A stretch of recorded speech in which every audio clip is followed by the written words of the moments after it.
वाइगॉत्स्की साहब का सिद्धांत 2 नंबर चुटकियों में हम अपनी झोली में करेंगे और खटखटाएंगे कि हाँ जी 2 नंबर आ गए या नहीं। तो समझते हैं मेरे साथ, सामाजिक सिद्धांत जो कि रचनावाद से संबंधित है, तो बोले तो सामाजिक रचनावाद का सिद्धांत हमारे प्यारे वाइगॉत्स्की साहब का सिद्धांत। आपको अगर इस तरीके की शॉर्ट वीडियोस चाहिए, साथ ही साथ कंटेंट से संबंधित पीडीएफ के साथ फ्री ऑफ डब्ल्यू, इस चैनल को लाइक शेयर और सब्सक्राइब करना न भूलें। तो साहब, सिद्धांत का नाम है सामाजिक सांस्कृतिक विकास का सिद्धांत, कि बच्चे के सीखने में समाज भी बहुत बड़ा रोल प्ले करता है और संस्कृति यानी कल्चर भी। इसे सामाजिक रचनावाद का सिद्धांत कहते हैं कि देखिए, बच्चा अपने नॉलेज का, अपने ज्ञान का निर्माण करता तो खुद है, लेकिन समाज इस रचना में मदद करता है। तो इसे सामाजिक रचनावाद का सिद्धांत भी कहते हैं। लाने वाले प्यारे वाइगॉत्स्की भैया, भैया जी कहते हैं कि अगर बच्चे ने समाज के साथ घुलना मिलना सीखना, बोलना बतियाना सीखा, तो बच्चा ना अपने ज्ञान का निर्माण आसानी से कर लेगा। तो इनका एक शब्द है कि बच्चा समाज से इंटरेक्शन करके, समाज से अंतःक्रिया करके, समाज से पारस्परिक संबंध बना के, यानी रेसिप्रोकल रिलेशनशिप बनाकर सीखता है। 3 बातें और इन भैया जी ने कही, बड़ी प्यारी बातें हैं। एक इन्होंने कहा कि बच्चा ना अकेला सीखने में बड़ी दिक्कत होती है, तो बच्चा हमेशा समाज में सीखेगा। तो कहा बच्चा कोलैबोरेटिव लर्निंग करता है, यानी सहयोगी अधिगम। फिर कहा बच्चा कोऑपरेटिव लर्निंग करता है, यानी सहकारी अधिगम। फिर कहा एक और चीज भी बच्चा करता है, पारस्परिक टीचिंग, यानी रेसिप्रोकल टीचिंग। लोगों ने कहा मतलब बोले तो क्या? तो यहां से एक नंबर जो बनेगा वो बड़े ध्यान से समझिएगा। कहा सहयोगी अधिगम का मतलब अपना कोलैबोरेट करना। बोले ग्रुप बनाया बच्चों ने, और ग्रुप बनाकर एक सेम लक्ष्य की प्राप्ति के लिए सारे बच्चे एक साथ लगेंगे।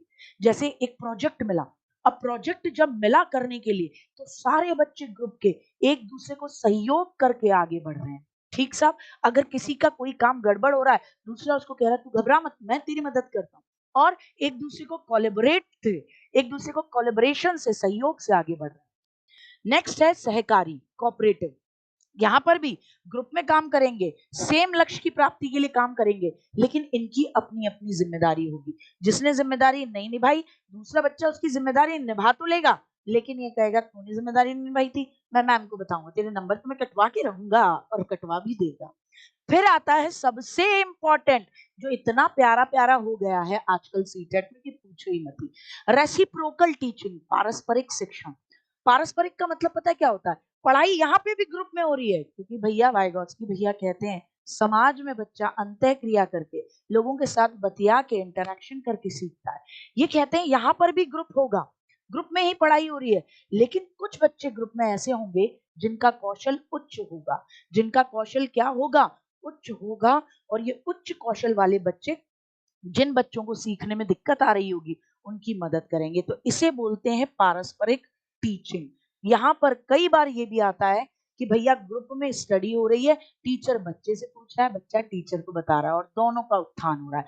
तो पारस्परिक का मतलब, एक बार तो ऐसे पूछा है सीटेट में कि टीचर बच्चों को बता रहा है और बच्चे टीचर को बता रहे हैं, आपस में चर्चा करके आगे बढ़ रहे हैं। तो वाइगॉत्स्की के अकॉर्डिंग ये क्या है? तो आप कहोगे रेसिप्रोकल टीचिंग है साहब।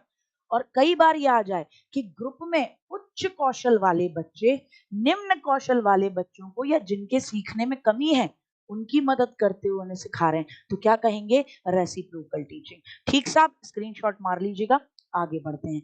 इन्होंने कहा कि भैया आपके सीखने में ना संस्कृति भी बड़ा इंपॉर्टेंट रोल प्ले करती है। अगर आप एनसीआर के किसी बड़े शहर में रहते हैं, 25 सालों से हम इंडिया के कोने कैलकुलेटर, इन सबको सांस्कृतिक उपकरण कहते हैं।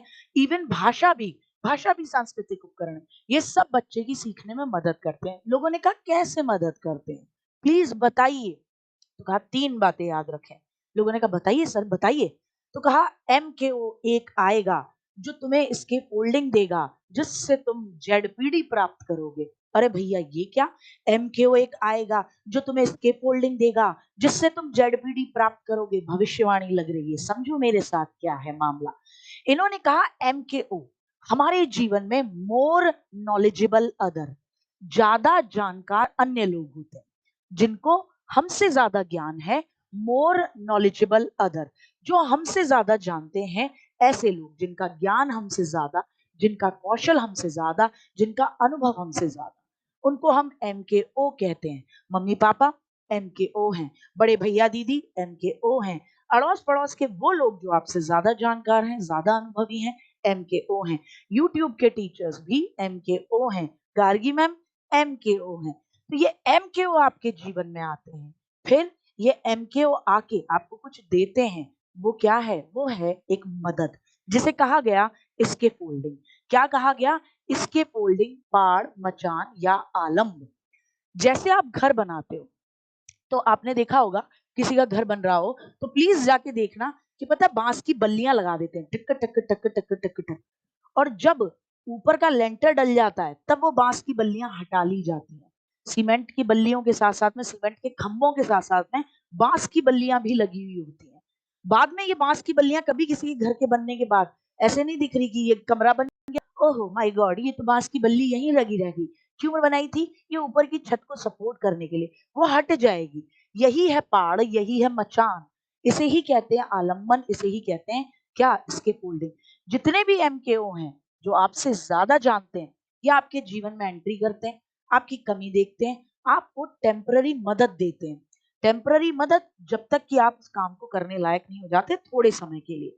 तो ये आपको क्या देते हैं? एक टेम्पररी मदद देते हैं कुछ समय के लिए। जैसे ये पापा जी अपने बच्चे को साइकिल चलाना सिखा रहे हैं, पीछे से मदद दे रहे हैं, बाद में छोड़ देंगे। बच्चा कहेगा पापा पीछे से मत छोड़ना, हाँ नहीं है नहीं है, तू आगे चल।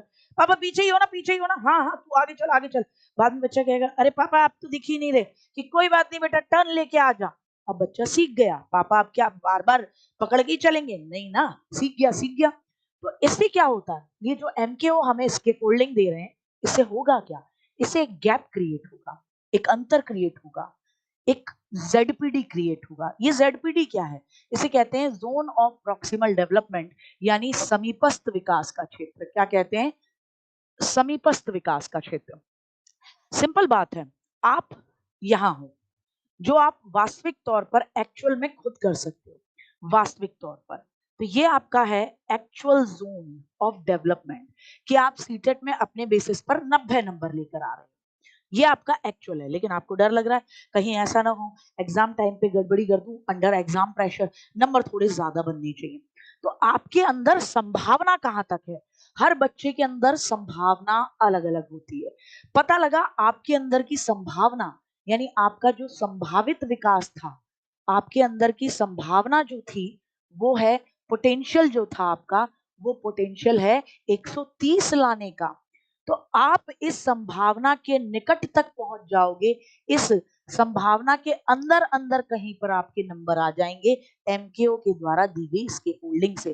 तो यहां से यहां तक जो पैदा हुआ, जो अंतर है, जो गैप पैदा हुआ, कि भैया आप 90 से 125 ले आए, संभावना थी 130 की, लेकिन उसके समीप ही तो पहुंचोगे, 130 एग्जैक्ट थोड़ी ना ला सकते हो, समीप पहुंच गए, 125 लिया है। तो आपका ये जो अंतर क्रिएट हुआ, ये गैप क्रिएट हुआ, ये कहलाता है ZPD, zone of proximal development. जब भी आए अंतर, जब भी आए गैप, तुरंत कर देना ZPD। अच्छा, ये जो अंतर क्रिएट हो रहा है, ये आपके पोटेंशियल, आपकी संभावना के बाहर हो रहा है या अंदर अंदर प्राप्त किया जा रहा है? अंदर अंदर प्राप्त किया जा रहा है। आप 130 से ऊपर थोड़ी ना ले आओगे, संभावना ही आप में 130 की है। गैप, ठीक। तो एक बच्चा खुद की मेहनत से सीटेट में 80 नंबर लाता है, लेकिन टीचर के सहयोग से 130 नंबर लाने की क्षमता रखता है, तो ये अंतर कहलाता है ZPD। और अगर आपको ये वीडियोस पसंद आ रही हैं और इसी तरीके की बेहतरीन कंटेंट की पूरी पूरी क्लासेस करना चाहते हैं, तो teaching exam TWA channel subscribe करें। वर्तमान में ये आपके सामने